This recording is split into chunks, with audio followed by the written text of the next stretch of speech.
L'idée de créer un festival de journée romaine qui est un socle scientifique m'est venue, et pas qu'à moi, à d'autres collègues, de nos expériences, de nos retours en tant que professionnels de la culture, de l'accessibilité de la science au grand public, et du fait d'avoir vu, notamment en Espagne, à Tarragone, un festival de journée romaine qui s'appelle des journées scientifiques. Et donc, ce sont des scientifiques qui sont à l'origine de ce projet, et on s'est aperçu que, à travers nos expériences et ce festival en Espagne, qu'on peut tout à fait divertir les gens en faisant de l'animation, en faisant de la reconstitution historique, mais en étant sérieux. C'est-à-dire ne pas être dans le côté péplum. Et ça nous a plu et ça nous a donné envie de le faire parce que l'idée, c'est de permettre à un plus grand nombre d'accéder à la culture, d'accéder à ces racines antiques qui sont très présentes sur nos territoires et de faire en sorte que les scientifiques aillent au contact du public à travers l'animation ludique.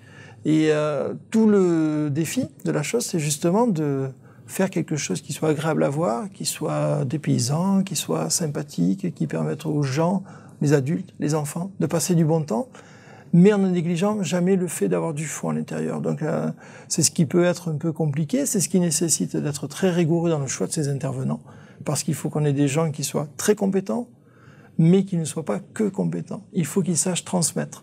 Alors ça n'empêche pas d'avoir des choses totalement décalées dans notre festival. On est partenaire avec un festival du film péplum. Le tout, c'est que ce soit très clair pour le public. C'est-à-dire qu'il faut jamais qu'il y ait de mélange des genres. Si on fait de la reconstitution historique avec, je ne sais pas, des légionnaires romains qui défilent, il faut que les personnes qui portent ces vêtements, les portent correctement et portent les bons équipements, et deux, qu'ils sachent ce qu'ils portent. En parallèle, on va aussi avoir des activités plus scientifiques avec des conférences, tout simplement, où on va avoir des jeux, par exemple, des jeux de société, alors qui sont soit des jeux romains, soit des jeux contemporains qui s'inspirent de la romanité. Donc vous voyez, c'est un savant mélange de l'ensemble, et ce qui est intéressant, c'est que le public peut puiser, du coup, dans cette programmation qui se veut large, c'est sur une semaine, et que les gens puissent dire, tiens, j'ai envie de juste me divertir, j'ai envie d'apprendre, j'ai envie des deux. Voilà. Et donc c'est la recette qu'on a mis en place sur Arles pour mettre en valeur le patrimoine de la ville.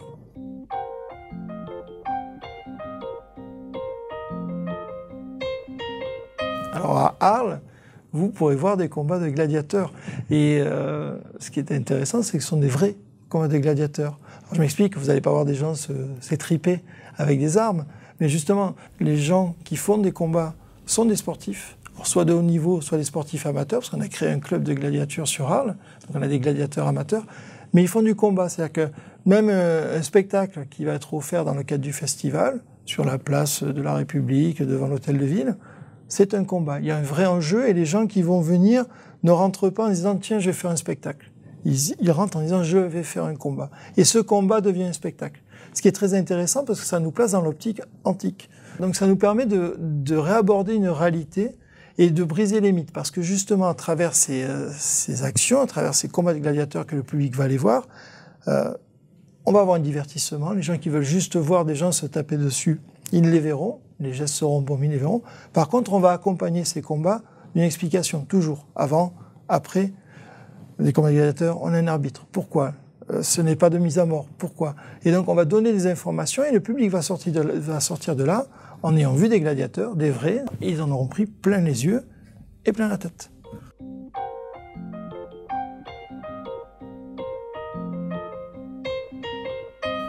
Sur Arles, nous avons un écueil, c'est qu'il est très compliqué d'impliquer la population parce que c'est pas un petit village, c'est pas une mégapole non plus, mais il y a 50 000 habitants, donc c'est compliqué de les toucher et on a une offre culturelle qui est pléthorique. On a énormément d'événements toute l'année, donc impliquer la population, c'est compliqué, mais à travers la création d'une association qui porte ce festival, on a essayé justement d'attirer les gens et de leur montrer que leur patrimoine historique, c'est pas simplement les cailloux devant lesquels ils passent tous les jours.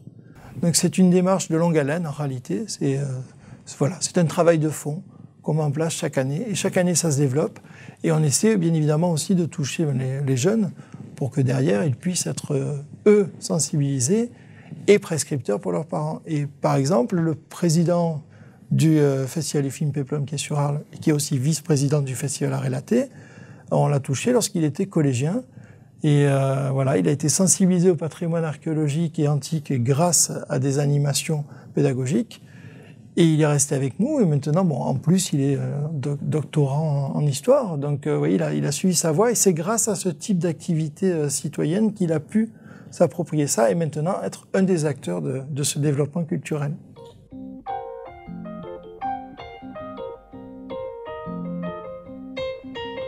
Alors, cette année, pour 2017, le festival se déroulera fin août, du 21 au 27 août, avec toute la journée, des animations, des reconstitutions historiques avec des soldats, avec des gladiateurs, on l'a évoqué, avec des civils aussi, bien évidemment, des ateliers pour découvrir le vêtement, la coiffure, la nourriture.